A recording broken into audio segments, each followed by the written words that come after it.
বাংলা নতুন বছরের প্রথম দিনেই বড়নগরে একই ঘটল। বাড়ির ভিতর থেকে উদ্ধার হলো 3 জনের দেহ।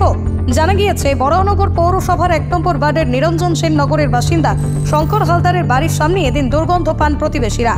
এরপরে এই বিষয়টি স্থানীয় এলাকার মানুষদের মাধ্যমে খবর পান কাউন্সিলর উষা বেরা। এরপরে ঘটনাস্থলে এসে তিনি অন্যান্য প্রতিবেশীদের নিয়ে ঘরের ভিতরে উকি দিতেই দেখেন রক্তাক্ত অবস্থায় বিছানায় পড়ে রয়েছে একটি দেহ। তার পাশে মাটিতেও একটি দেহ পড়ে থাকতে দেখেন জনপ্রতিনিধিরা। এরপরে খবর দেওয়া হয় বরানগর থানায়। পুলিশ অবশেষে তালা ভেঙে বাড়ির ভেতর থেকে দেহ উদ্ধার করে। পুলিশের প্রাথমিক অনুমান 70 বছর বয়সের বাবা শঙ্কর হালদারের মাথায় ভারী কোনো বস্তু দিয়ে আঘাত করে প্রথমে খুন করে ছেলে বাপ্পা হালদার, তারপরে বাপ্পাই 16 বছরের ছেলে বর্ণ হালদারকে খুন করে হয়েছে বলে মনে করা হচ্ছে।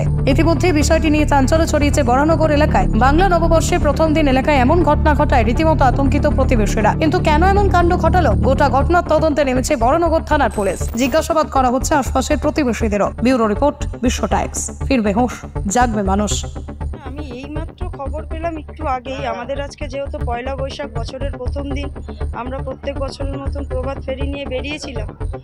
কিন্তু ওখানে যখন আমাদের প্রভাত ফেরি শেষ হলো তখন একজন খবর পেলো যে এখানে এরম কোনো একটা ঘটনা ঘটেছে, স্মেল বেরাচ্ছে। তা আমাকে আসার জন্য বললো, আমি আসলাম। এসে দেখতে পেলাম যে এখানে দরজা টরজা বন্ধ, তালা দেওয়া, খুব গন্ধ বেরাচ্ছে।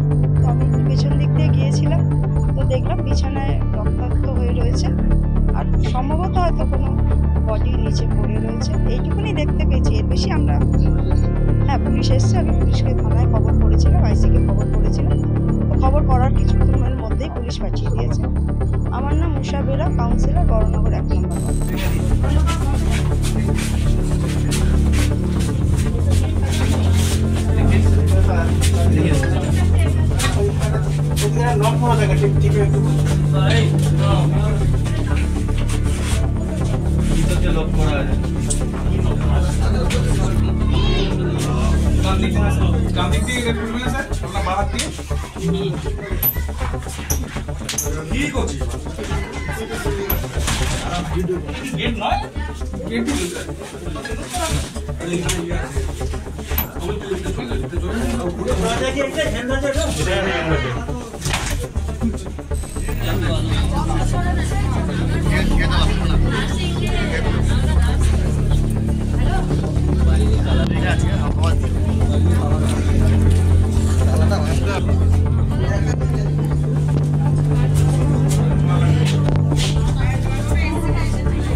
গেটটা নিচে বন্ধ